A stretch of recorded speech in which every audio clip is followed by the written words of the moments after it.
Look, I strongly believe Scottie Scheffler is the #1 golfer in the world.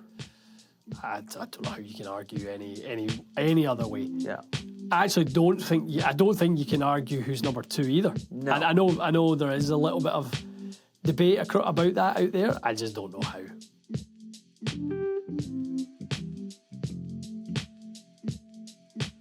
Welcome back to the Golf Asylum podcast.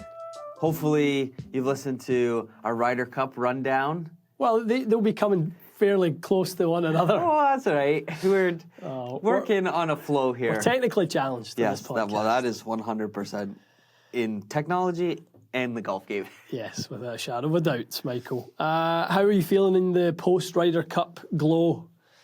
How are you feeling about things? Yeah, no, I mean, great to see a lot of the Ryder Cuppers playing Dunhill. Did any go to Sanderson now? Yeah, too. Did he? Rasmus Højgaard played Sanderson. Of course he did. Yeah, he's done well. He T4. Apparently Brant Snedeker, who's a vice captain, played in the Sanderson Farms as well. So nice to see those guys play after, obviously, a big week. Obviously, I think it was Tuesday morning here we were seeing some footage, Tyrrell Hatton and Fitzpatrick and Fleetwood on the range all having a laugh kind of thing. So they're still in party mode, which is nice. But the cool thing with the Dunhill is like very family oriented. Like Tommy had his son playing the old course or hitting balls on the old course. The Fitzpatricks, Alex and Matt had their mum and dad as their partners. Tyrrell and his dad. His dad hit a heck of a bunker shot up against the lip, and I think Tyrrell said, "There's no chance you're getting this out," and he got it out. So it's good. The Dunhill, which is a topic of this podcast, is the best. It's great. It is great. We'll save it for the for later down the line. But it's a great event. It really is. Well, let's get into that. Let's get into fall season on the kind of the professional tours. Yeah, Sanderson's. Is it Sanderson's or Sanderson? Sanderson Farms. Sanderson Farms. Which is no longer the sponsor for next year. Oh, really? They're done. They've been. I was going to say that's one of the. The chickens are tired. Feels like that Sanderson Farms. Yeah, that's been one of the long-standing. It feels like sponsors. Yeah. I think they said 15 or 18 years or something like that. Wow. And they're done. It's going to be the Golf Asylum Open. There you go. Heard it here first. As long as it's free. So they're giving us a donation to sponsor their event. Stephen Fisk, not a name I was familiar with. No. But apparently, by all accounts, our friends at Mizuno, Christopher Schall, Dave Matthews, Chris Caldwell, all posting yesterday how great a guy this lad is. Yeah, shot 64 final rounds. Pretty. 60, yeah, I mean 65, 65, 64. Me too. To get it done. Imagine you shoot 70 in your first round, and then you go on to shoot 7 under, 7 under, 8 under. Wild. After that. Wild scenes. Yeah, 2-shot win. Where was that? Look in the where did they play that event? Memphis, I think. Country Club of Jackson, Mississippi. Saw a few Ali G's kicking about. I knew it was somewhere down. Ali G's down there somewhere. But yeah, great win, as you said earlier. Rasmus Højgaard T3. He was 19 under. So nice for him. Yeah, I posted something on my Instagram yesterday. That must have been of all the players who played in that last week, he was one I really felt for. Just he was the only player in the tournament with no points, no contribution from a point perspective. Obviously gets sat in the Saturday all day. I just felt like I've read books from players on Ryder Cups when, like Faldo had talked about actually a few times, like going into Ryder Cups and you don't have your game. He's like, even if you win, you don't feel like you contributed because your game wasn't there. Yeah. And I think he'll have a little sense of that. I know in Europe, obviously, they make this big deal about, it's not about one of us, it's about all of us. Yeah. That type of thing. But yeah, I do think he'll be his brother got a bunch of points in Rome, right? He would have. He would have certainly been on the points list. So yeah, it felt a little bit for Rasmus Højgaard. But the point I was making in my post is he and his brother, along with a few others, that's the backbone of this next generation of European golfers. Like, both of those guys are unbelievable, to come over now and establish yourself on the PGA Tour, obviously he's just started, but he's up to 12th now on the, FedEx, and, he's really kind of put himself in a really strong position. He's probably guaranteed his card already, for 2026. Well, he's got his card for 2026, but he's probably guaranteed it for the following year, for 27 already, with the amount of money he'll have made just there. So, great players, and I hope he takes the experience and uses it as fuel. You look at someone like him who didn't put points up in the Ryder Cup, T3 at Sanderson. Yeah. Maybe play the rest of the fall series. They go to Japan this week. Is that where they're going? They're at the Zozo. It's either this week or next week, but I know a bunch of them are already over there. Who knows? He could win there. He could go Middle East and win. End a DP World Tour and finish off his year with a win, which would be pretty nice. Yeah. I mean, I think Rasmus, did he win DP World before? He's definitely got a win on DP World. Well, I mean, did he not win the Tour Championship before? No, I don't think so. I doubt it. Fill the gap. Let me find that out. This was funny. I saw this yesterday. Our good friend, the buzzer, Jim Furyk. I don't know if he's our friend anymore, if you're calling him that. Well, is he taking that? He never got back to me for my Christmas card. So, Furyk and friends, PGA Tour Championship, PGA Tour champions, Tommy Gainey, Tommy Two Gloves. I saw that. Out of prison, fresh on the golf course. Was he in the tin? Well, he had a little bit of trouble with the ladies of the night. You get jailed for wearing 2 gloves? Not 3. Not 3. Qualified. Is that what happened? I think qualified Monday and won Sunday. Pretty good. Did he really? Crazy to think Tommy Gainey is old, because he was on Big Break back in the day. I love Big Break. So do I. I wish they'd bring that back. I really enjoyed.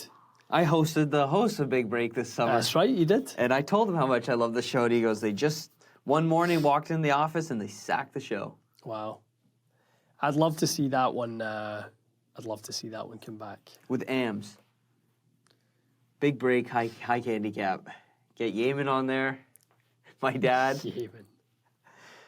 That's a good thing for your YouTube channel. Create your own Big Break. That's a great idea, actually. So thank you for filling that gap. Rasmus Højgaard finished second in the DP World Tour in 2024. His stroke average that year was 69.5. That's really good. That is really, really good. So getting back to before we were chatting about the Big Break, that's some serious pedigree for that kid. Serious pedigree. Write that down. I got a couple ideas floating in my head. Mikey's. You can make some coin off that thing. Huh. You can make some coin off that. Move over. Netflix. What's it called? Creator Classic. Yeah, the Big Break was. As long as you had I think the feeder into, obviously, like PGA Tour events or Corn Fair, it was amazing. Yeah. The fact that these guys could get starts. Crazy. Off the back of that. David Byrne. I don't know what event he played in. Might have been Louisiana before it was like the 2-man thing. But still, I mean, he got to. He's pretty good. Yeah, he got to rub shoulders with the big wigs. I mean, I used to love the show. You ever see that episode, Chichi Rodriguez get the... I did. He get whacked in the nuts. Oh! He was doing, what was it? He was doing the stinger shot. Yeah, through the glass. Yeah. I don't think I could do that. Unless the glass was already on the ground. Yeah, I don't know. Yeah, that'd be Big Break YouTube style. That's something that, I mean, if you had like George and Wesley hosting something like that, I think that could be pretty epic. So Dunhill, obviously great win for our Bob. Nice win. 366. It's a shame it was shortened. That weather on the Saturday was rough.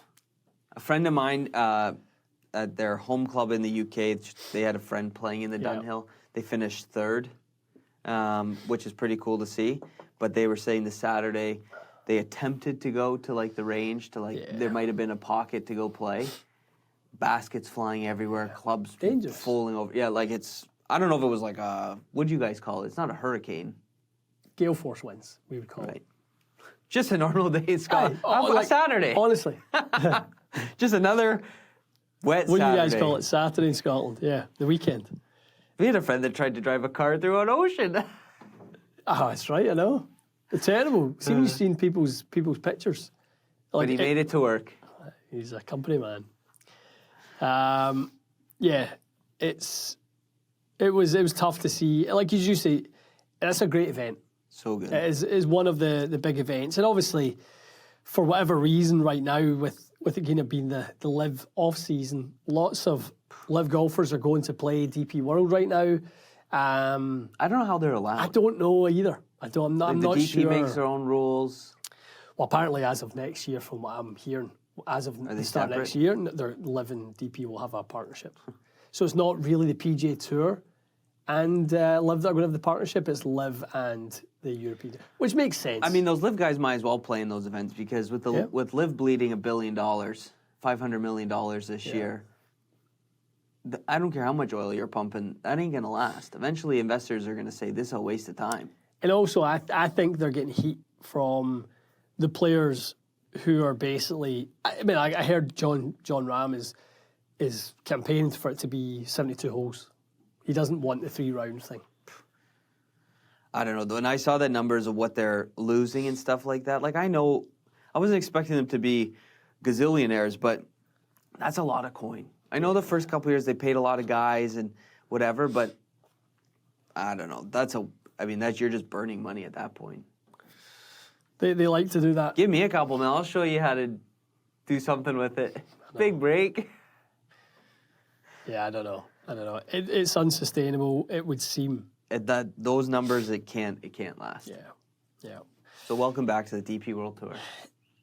It seems to me that after the Ryder Cup, one of those boys generally wins the Dunhill. I actually was going to put some money on a couple of guys last week. Tyrrell Hatton's won it, 3 times? So, yeah, he's won it 3 times. I think he won it after Marco Simone. I'm not sure who won the 2021, the year after Whistling Straits, but it does seem like they come off of that, playing at such a competitive level. On the Thursday morning here when we were seeing results, DJ shot, whatever. He's on my list to talk about. I will say, I used to love DJ. I mean, still like DJ. There's nothing behind those eyes. In those photos, oof. Yeah. So I've heard from a few people in Florida that he has really started working at his game again. Like he's really started committing himself. Like I think he had the period of time where he kind of went like, I don't really care for professional golf. I think the realization is that he really does care for professional golf. What was it, 10 years in a row he would win at least once a year? At least once a year. Well, think World about number 1. When he won that November Masters. Was it 2020? 2020, yeah. And he the record score because it was like so wet and ball and stuff like that. Like he was on another level. And for a guy that didn't show emotion, he was teary-eyed at the Masters and stuff. Obviously grew up in South Carolina, so it's close enough. I mean, you're not crying winning the whatever. I don't even know. I couldn't name you one event other than they're named after the city, like Hong Kong, Adelaide.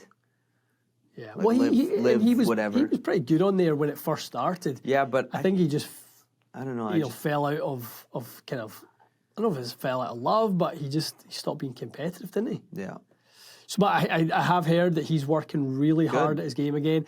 I mean, to shoot 64 round Carnoustie on the first day, and he was 8 under through 11 or 12. I mean, that's unbelievable. Carnoustie looked awfully green. Yeah, Scotland's been really wet this year. Jesus. When we talked to our pal Joe, and he says all the time like how wet it's been. So yeah, these courses unfortunately are not playing as you intend. But I was watching it on Friday morning, maybe Thursday morning. They cut to Kingsbarns, and it was that par 3 where we took that photo. 15. And then they showed some of the like par fives. It's very like select holes at Kingsbarns. Yeah. Obviously not all of them because they want to show the old course in Carnoustie. But it feels like a billion years ago we were there. It does. What was it? 2017? Yeah, probably. I think it was something like that. I mean, Bobby Mack now is really putting himself together. Quite the career. No kidding. Great in the Ryder Cup. Ryder Cup. He's only ever lost one match out of 6 he's lost. I didn't really think that he had played. I think he's maybe won 2. I think he's maybe got 3 half points and lost 1 or something. Or maybe it's 3 2 halves and a loss. But he's 2 victorious Ryder Cups. He's won in the PGA Tour technically twice, Canadian Open, Scottish Open, because it was co-sanctions. Yeah. He's obviously won a bunch of times on the DP World.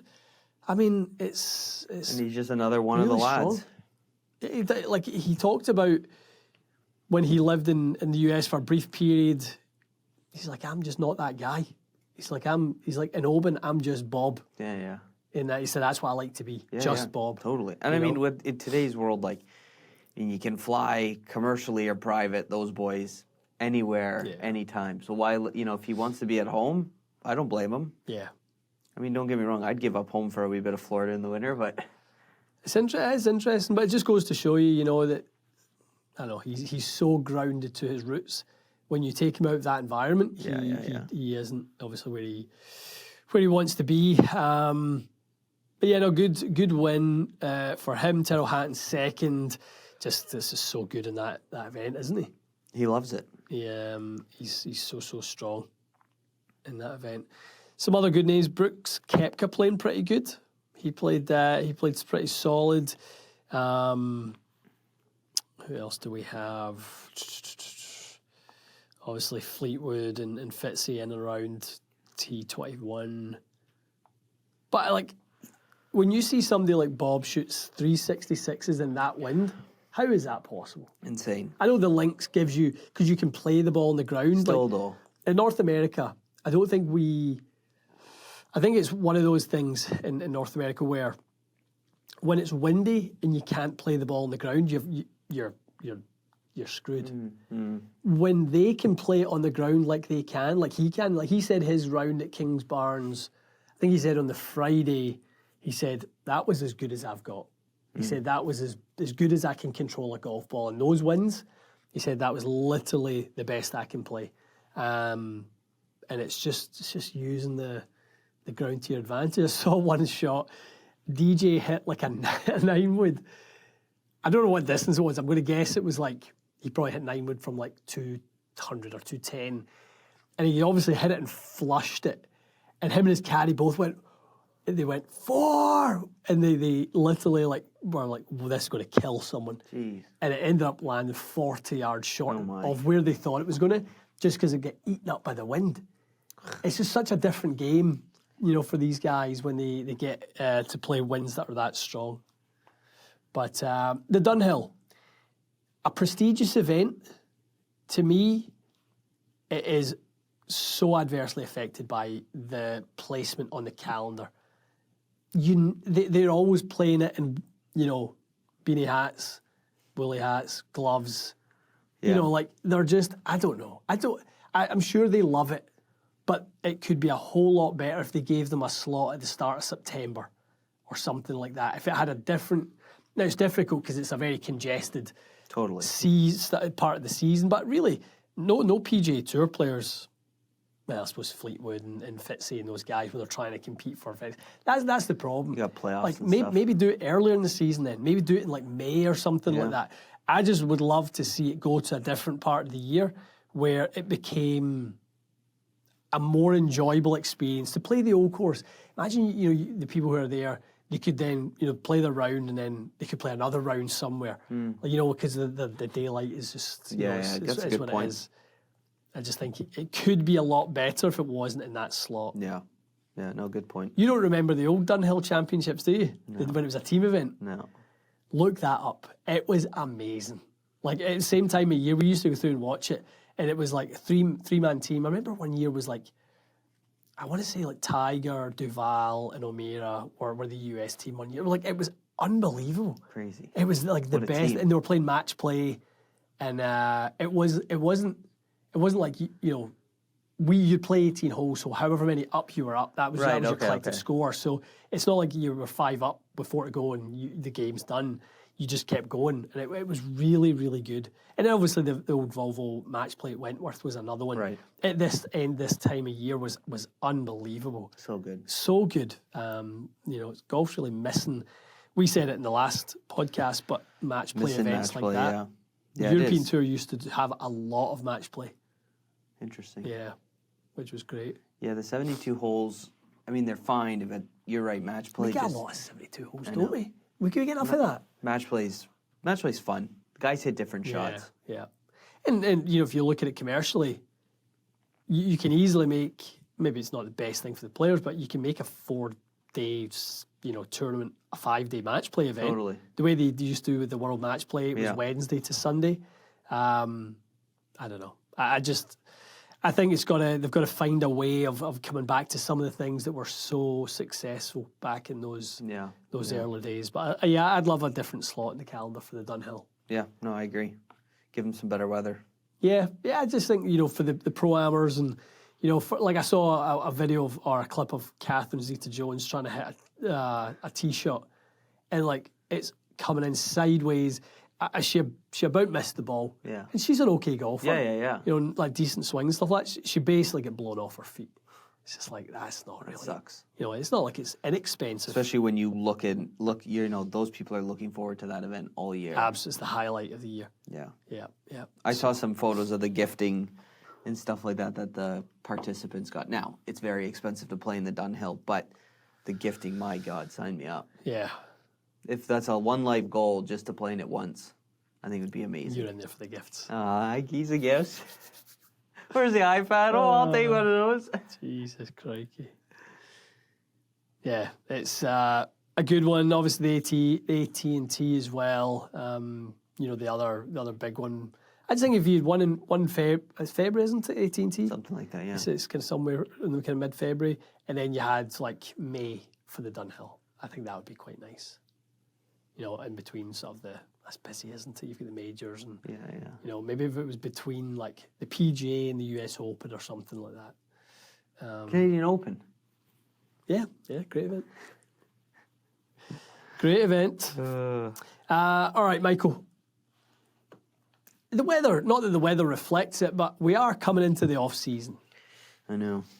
One way or the other. Even if the weather is not poor in wherever you live, this is considered the off season, and it's a good time for some goal setting and sort of assessment of your game. You mentioned to me earlier on you are at your lowest handicap ever. Yeah, a 1. A 1, dead on. 1 on the dot. Not that low. I think about a 1.7, something like that. Although I have not put my last score in, so maybe not that. So we're level. We're not that far off. Not that far off. What are your goals for the off season?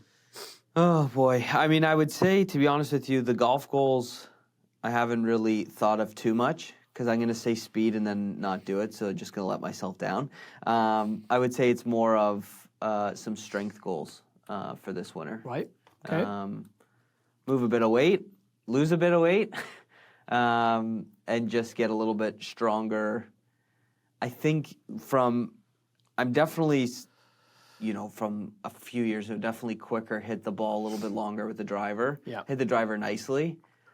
If I don't hit the driver nicely, my miss is still better than what my old drives used to be, if that makes any sense. So It's like I started looking at it going, well, you're still technically in play. Like, I'm not losing balls left or right. No. It's just not the greatest of strikes. So I just think if I can get a little bit quicker in a way, but just really hone on strike. I just want to stripe the ball. I know that sounds so stupid, but I've had lessons where it's like, change the grip, do this, do that.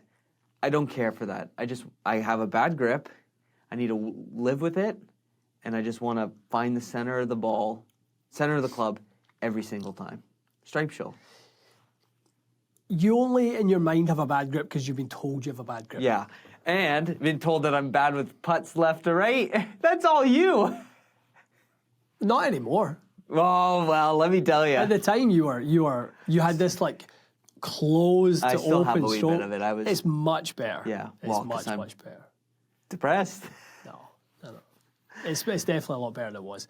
I think, I think the whole kind of like, but I've got bad grip. You have a very strong grip. Yeah. But you have good matchups for that strong grip. So there's actually no such thing as bad parts of the golf swing, because if you have equal and opposites around it, then it doesn't matter. Yeah, it all kind of clicks eventually. Yeah, it's like whether it's DJ's flexion in his lead wrist that makes the club look like it's shut at the top, yet he hits the most consistent fade. Matt Fitzpatrick, like his grip's stronger than yours. Yeah, true. Like and like that inside takeaway that he has, and those components. But it's just all in a group of matchups, whether it either syncs up or doesn't. So I think it's maybe a little bit of work on things that are holding you back. I don't think that is one that's holding you back. I think you've got a nice group of matchups around that.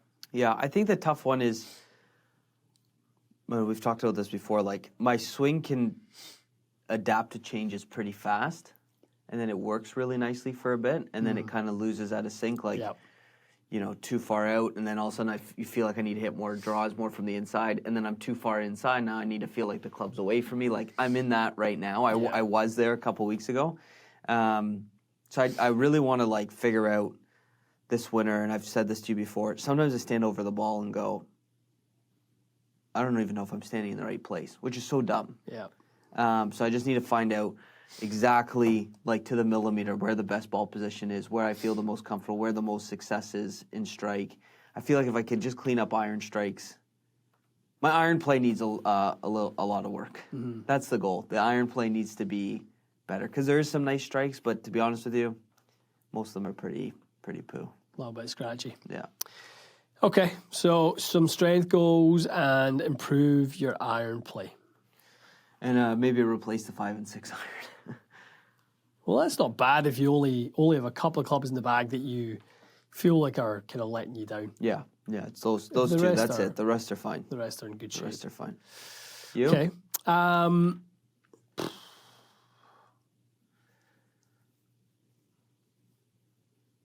That's a good question. Yeah, I definitely, I kind of around the same goals. Like, I would like to get, they're probably more physical goals. Like, I'd like to get a little bit stronger again. Like, I was in the gym the other day, and I think back to, like, when you and I were going all the time, like, the weight we'd throw around and stuff like that. Like, it was a decent amount, and compared to now, it's like, nothing. I feel like it's paperweights. So, I definitely would like to take the opportunity in the off-season to, I use this word a lot. I'm not trying to be the Incredible Hulk, but I'd like to sort of build a frame that was more robust. Right, yeah. That's kind of the way I always think about it. Robust as in, strong enough, flexible enough, balanced so that you're injury-free. That to me is kind of like what I'm looking for. Yeah, makes sense. Across the board with that. My game off the tee has come on a lot, so I just think I want to keep working on the things that have helped me in that regard. Just keep taking. I mean, to be honest, I think the biggest work that I needed to do started last winter with Braden, and we've done a lot of it, and the technical stuff has gotten better. We kind of work in the same, like, boring stuff all the time. Like, we had a lesson last Monday, and basically the lesson was him watching me go through my drills. That was it. Like, he's like, I'm not going to turn around and change something, because he's like, I still think if you work in the same stuff, you'll hit it great. So just work in the same stuff. That's nice, because not every lesson is a change. Here's something new. Here's something new. That's paint. Now you do practice, so doing your drills and working on it, it's gonna feel like it's coming along. I think the best thing too is the boring stuff's probably where it needs to be. The boring stuff is where it needs to be. Yeah. No doubt about it. That's unfortunately what most people aren't prepared to do. Yeah. Is the boring stuff. They'd rather go to the range and work on shallowing the club, bit of this, bit of that, like something funky and fancy that seems to be the buzz term. It really isn't that. It's going and working on your basics. Go be boring on the range. Go be boring, and most people, I don't think that have that in the locker to just, commit to that. No chance. So yeah, that's kind of it for me. I always have the same goals. It's just to play a little bit more. Yeah. And I actually think the winter offers up a little bit of that because there's a bit of travel involved generally for us. We're normally going to see, OEMs and do some stuff on the road, and it normally involves 2 or 3 rounds when you're away. I'd be lucky if I play a round a week right now. So if I play 2 or 3 when I'm away, and I'm away 6 or 7 times, I mean that's like it is another half of the golf season for me. So yeah, playing some golf. We were talking about DJ, and obviously looking like he may be rededicating himself to the game. Who's coming back in 2026? What are the names that are missing from, the official World Golf Rankings, or however you want to look at that? Who's coming back? I mean, you got to say there's got to be a few. I don't know. It's a great question. Where's JT on the 5th? Is he? That's the other thing I noticed. Russell Henley's 3rd. 6th. Yeah. How's that happened? Yeah, well, it's just consistently performing well. But I think a lot of people are saying that. Like, how did he get to that level? Look, I strongly believe Scottie Scheffler is the #1 golfer in the world. I don't know how you can argue any other way. Yeah. I actually don't think you can argue who's #2 either. No. And I know there is a little bit of debate about that out there. I just don't know how. To me, if I go to you've got a few different ways you can look at this, right? So you've got official World Golf Rankings.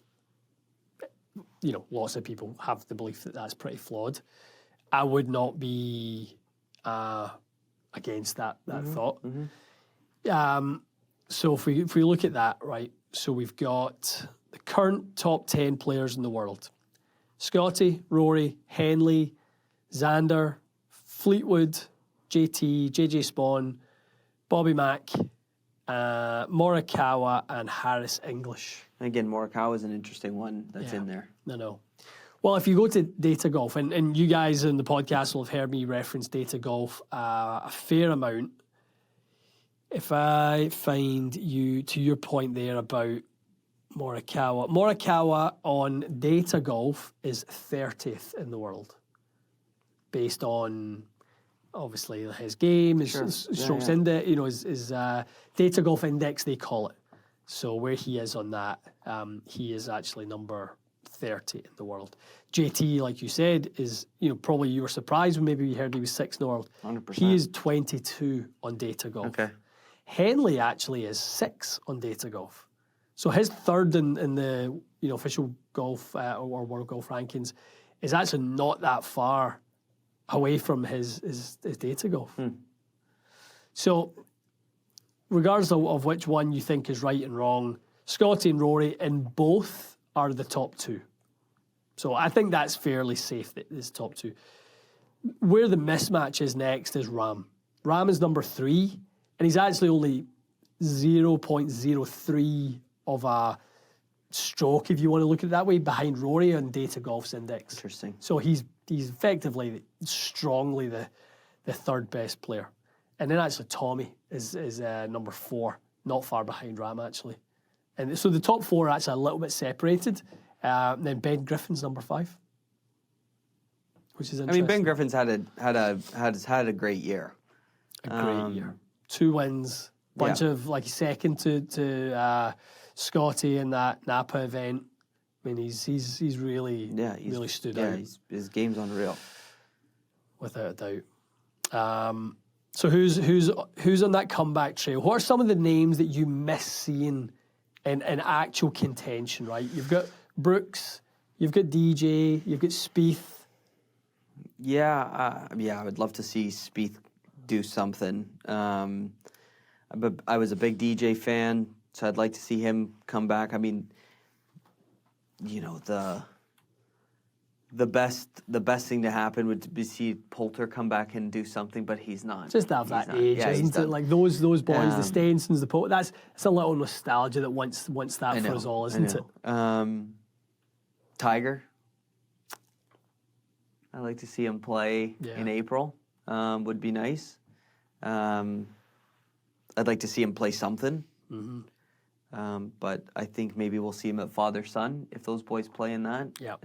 But that's, I'd like to see Tiger come back and play. To be honest with you, I think golf needs him. Some of these events they have the aura about Tiger Woods, but when he's not there or even not in the booth or anything, it feels like something's missing. And eventually, you're gonna have to get over it and say, you know, if he just says, listen, I'm retiring and I'm leaving the game, I would understand that. But when he's MIA on social media and you don't know, there was videos of him last month hitting balls in New Jersey. You know, I don't know how long it takes for an Achilles to heal, but... Well, and when you've got all these other put some ointment on it and... Ointment. Smarten up. Get back to the golf course. Yeah. Yeah, I think, unfortunately, the Tiger situation is not going to really change. I think it's going to be ceremonial now for him to play golf in that capacity. What is he? How old is he now? 40? He'll be 49, is it? I think he'll be 50 in December. Is it 50? I think 50's this year. So, which is crazy. Yes, it's going to be a ceremonial position if he comes back. But yeah, I mean, Spieth, again, Data Golf, keep going back to that. Spieth is actually 29th on Data Golf. It's not that far away when, you're sort of looking at his game in that capacity. I'm trying to see where he is in the official World Golf Rankings. Just plug the gap a little second, young Michael. The other thing, too, someone... What were we talking about 59, earlier? Spieth is 59. An official... Okay. What were we talking about earlier? That some people are saying Scottie Scheffler doesn't deserve to be world number... Or shouldn't be world number so one. it was... So Johnny and Jake, and I don't know who the other guests they had on. They had a female sort of co-host on there with it. I saw the clip anyway. I'm not sure if she was a guest or a co-host. But I think the point was in the sort of topic around Scotty, and Johnny was making the point, unquestionably Scotty's number one in the world. Right? No one can debate that.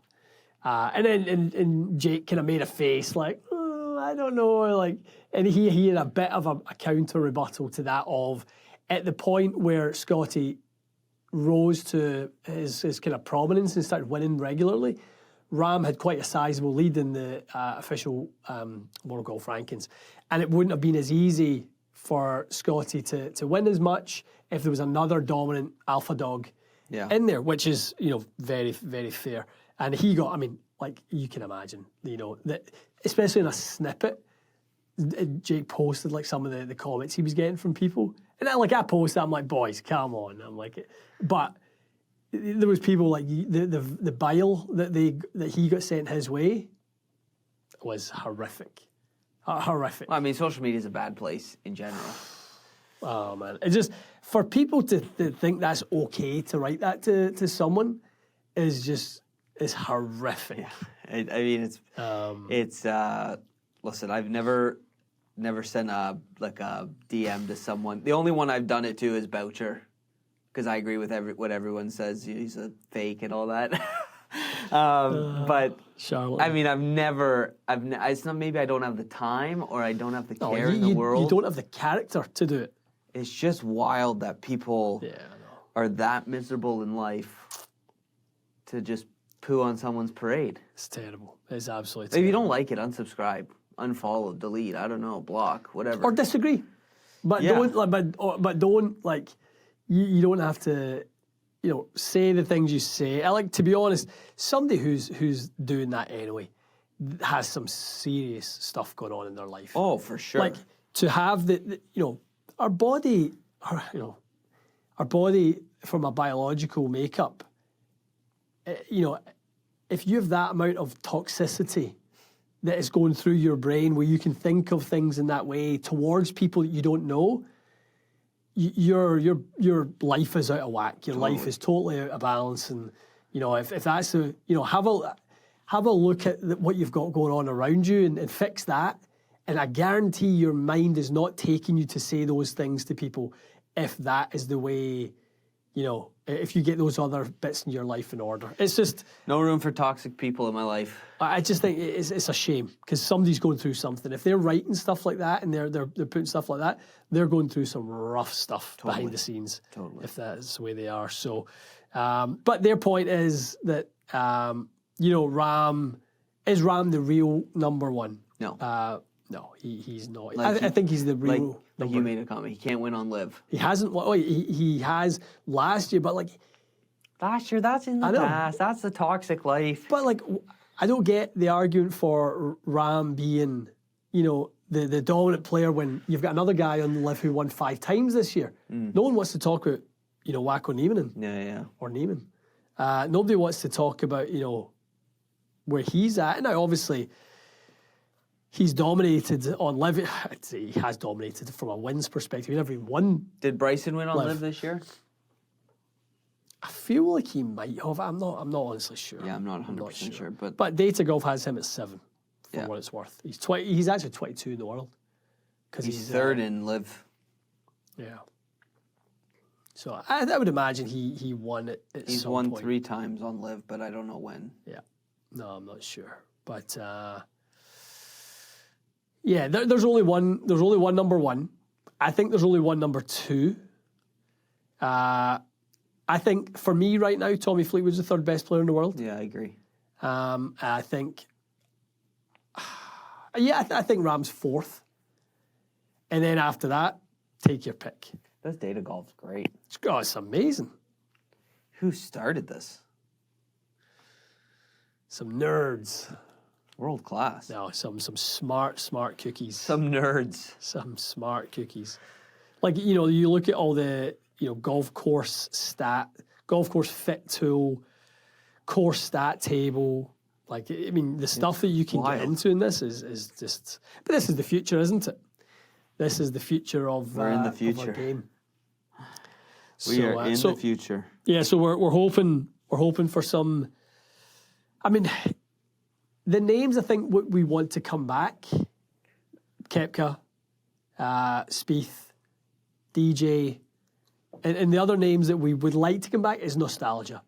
Totally. Isn't it? Like, even to a degree, Justin Rose is, whatever Rose he is right now, I think he might be 50 in the world or something like his official golf world ranking. No, sorry, his official golf world ranking is actually 12. His data golf ranking's 52.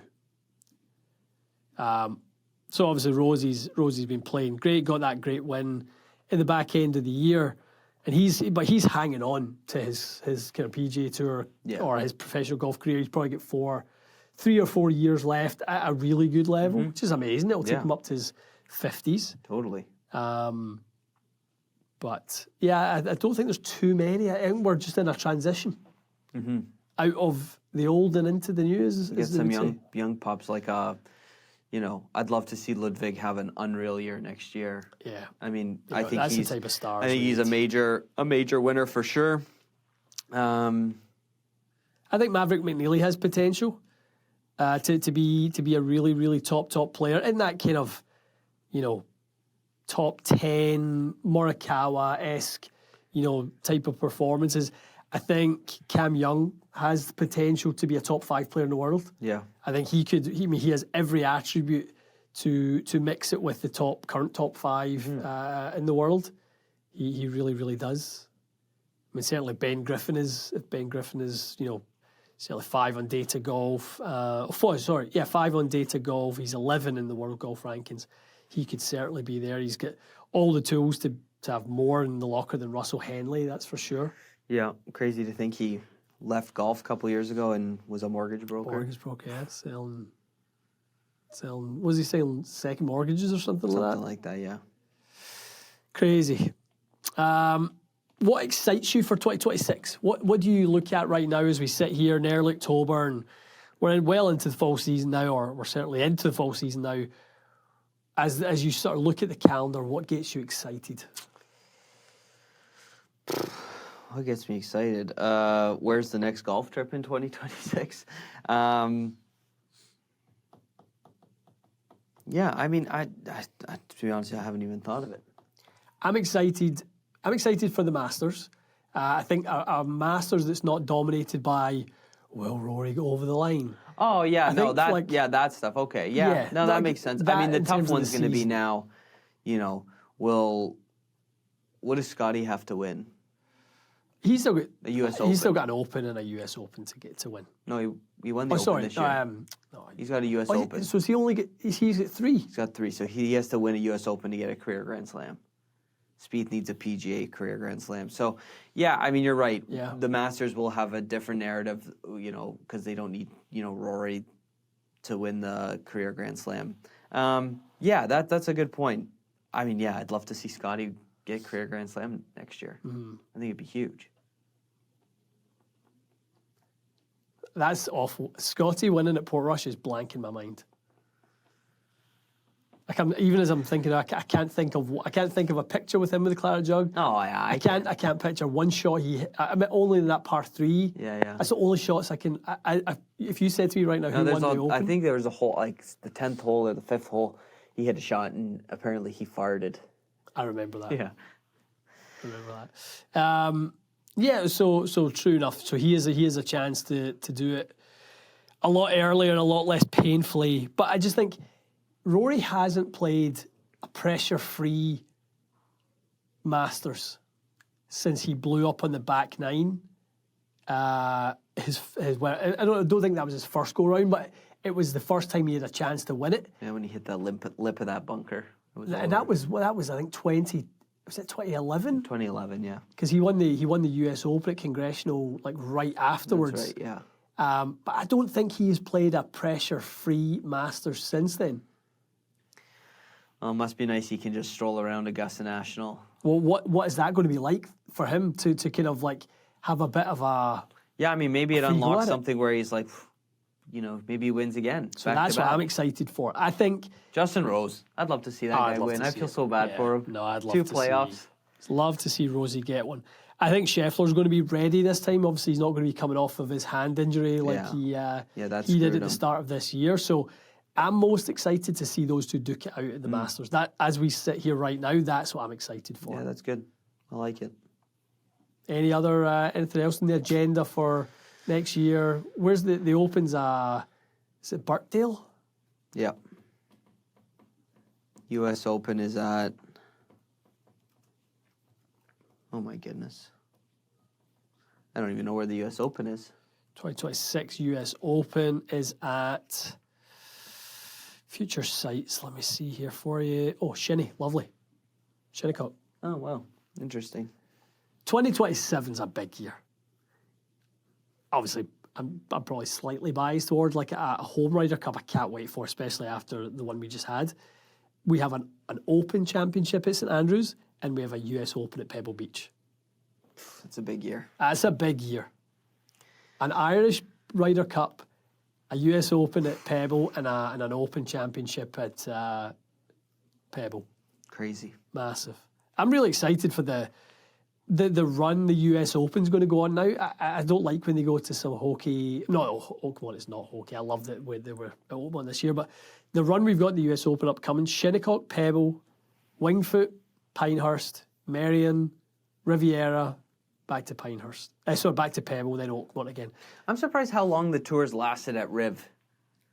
I know it's tight, but even for Tiger's event, they've added some new tee boxes. I know that to lengthen it kind of thing. Is that a little bit of a small park? I think it's becoming a small park, yeah. So I don't know. We'll see. Interesting. So for you, 2026, what's your excitement? Nothing standing out to you right now? Nothing right now, no. Have a think of that. We'll come back to that one. Yeah. See how it goes. We'll see how it goes. Reconvene in March. Yeah. See how 2026 is going. All right, let's look at that snakes and ladders are things that we, would like to see change, or things that are on the down versus things that are on the up? What are the snakes? Do you have any snakes for this week? I mean, one of the snakes you wrote down, I obviously agree with them all, but... you don't have to agree. It's okay. The first one is... The weather. So I had weather at the rough. Dunhill. That to me is just... That's something I think if they find another week in the schedule, they could get that right. The tough one with that, though, is like... For us,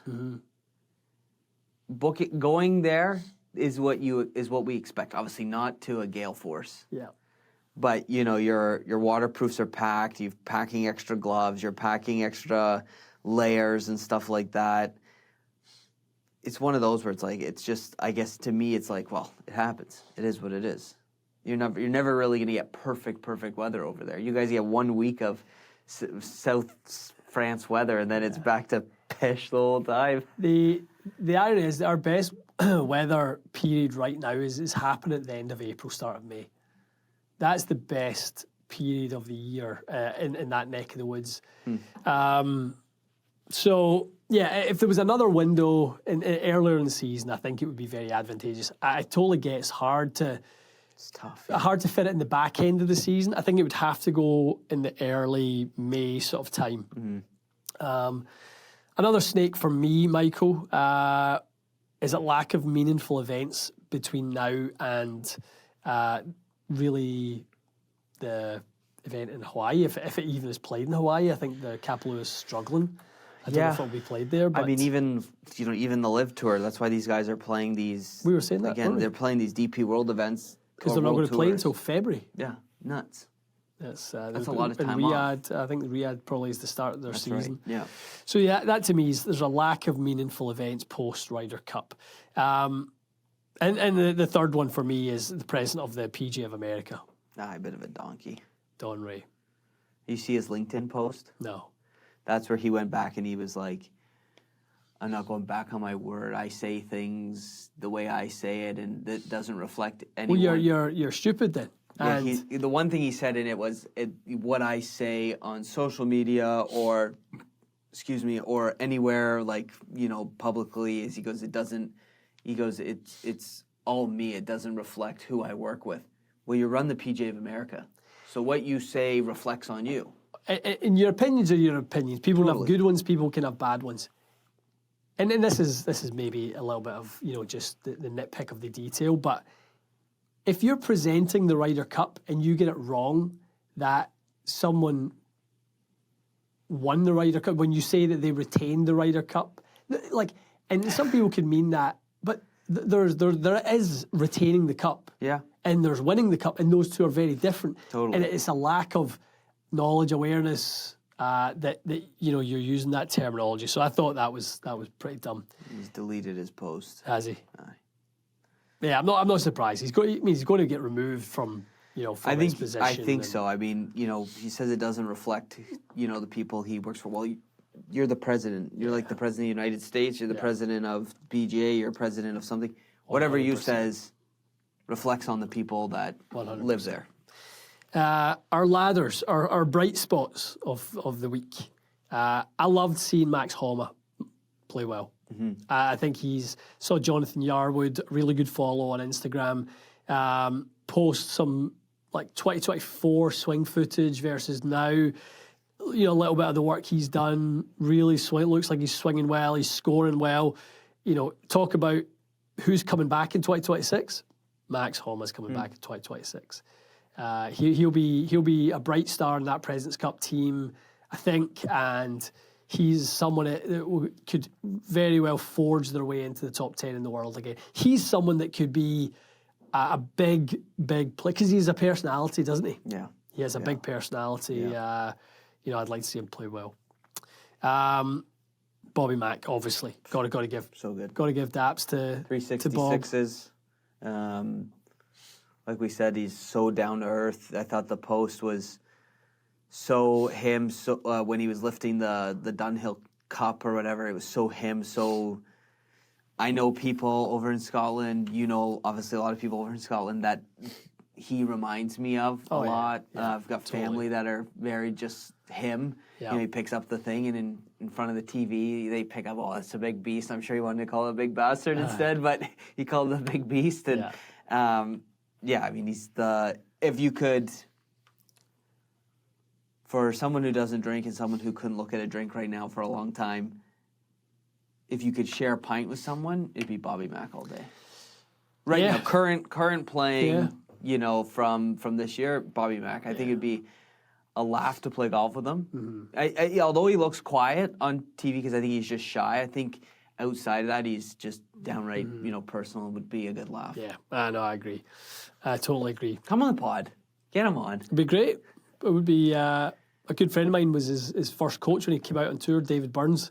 Burnsy used to coach him out in Linlithgow, where I used to run the TaylorMade Centre out there, and Bob used to come out there for his lessons and stuff like that. He taught him for a long, long time. Is that you white pants? No, that was Turnberry. And they were Heather. Oh, okay. Home simulators is the third. That was actually a you add-on, not a me add-on. The Fraser Foundry. Yeah. The foundation, the talent foundation. Games are forged in history. It'll be good fun. I'm excited for it. It's as I said, it's been a dream come true to build a simulator somewhere you can just, you know, after dinner slip next door and make a few swings, working some stuff, have the boys over. You know, we were talking about like having TGL on in the winter time and having GS Pro where we can literally play the same courses that the guys are playing. Pretty cool. And I'm going to be Scratch next year. We're close. It's interesting, isn't it? You ever think you'd be this close? No, but you know it's funny when the game becomes. I've played with some really good players, yourself included, where it's like they rattle off a bunch of pars. Mm-hmm. Mac is one of them. I mean, the guy's tapping par all day long, and you go, where is this coming from? Now it's tee to green. They hit the fairway. Even if they don't hit the fairway, they hit the green. That's the biggest thing. And then it's. Lately, I've thought, I'm on the green in regulation. 2-putt and get out of here. Yeah. Nestle it as close as you can if it's not close, or really grind over it if it's, you know, within 10 feet or something like that. And that's where I feel like my game has become, I've become more steady to the middle where it's not like you're making, you know, double on 2 and then a par and then a bogey and then 3 pars and a bogey. That to me is, consider that a train wreck. Yeah. Whereas if you par your way through the first 5 holes. I'm playing Toronto golf in my head right now. You par your way through the first 5 holes. It's kind of green light. You can there's a couple holes you can birdie, and then you play some protection golf. Then after that, it's, I don't know. I feel like I'm making a string of pars right now where I'm like, I'm happy with it. Mm-hmm. But then when you get off the golf course, you're like, listen, I shot 69 for the first time, and I know that's. Right now, not normal, not real life. It was just good golf. But yesterday, I was like 72, and that's 2 over at the club. And I was thinking to myself, I was 1 under going into 9, and then screwed up a wee bit. And I'm going, if I just didn't screw up, and I know it's if, that's a big if, but it's like, and it could have been another either level par or maybe something there. So I don't know. Just one of those. But it is nice that the game is getting better, but I play golf with 8 handicaps, and they go, wow, I wish I hit it as long as you. And then I play golf with other guys, and I go, I wish I hit it as long as them. Golfers are never happy. Never happy. Never happy. So we've got somewhere to hone our craft over the winter time, which is going to be good fun, along with our physical goals. And, home sims is definitely a nice ladder. Totally. And it turned out nice. Go on Instagram, look at it. It's you can cool. see Ian and I doing a lot of this, a lot of nothing, a lot of bit sweeping. To be fair, we can't get in the way of the artists. The skilled workers. We're just the labourers. Yeah. We're the general lackeys. Contractors, managers. Yeah, exactly. All right, guys. I'd love to hear. We always want to hear, the things that we give our opinion on. We'd love to hear your opinions on goals for 2026. Who's impressing you right now in the world of golf? Who do you want to see come back? Who do you miss seeing? I would love to hear from you guys in terms of who you feel the world of golf needs to strengthen the position for its audience. I think that's something I want to hear across the board. We all have our own favourites. So we'd love to hear from you guys who you're missing in the game of golf. Yeah, and we're going to get more consistent with the posting of the podcast. Mm-hmm. Oh, maybe some recorded twice in a row. That's social. That's quite good. Little social media posts, interact with it, share it, like it, send it to your friends, your loved ones. Yeah, give us some support. Appreciate it. We'll get there with it. We're coming into a nice part of the season where we're less busy, less travel, less kind of all over the map. Less golf. I know, devastating. All right, guys. Hope you enjoyed it. We'll see you next week.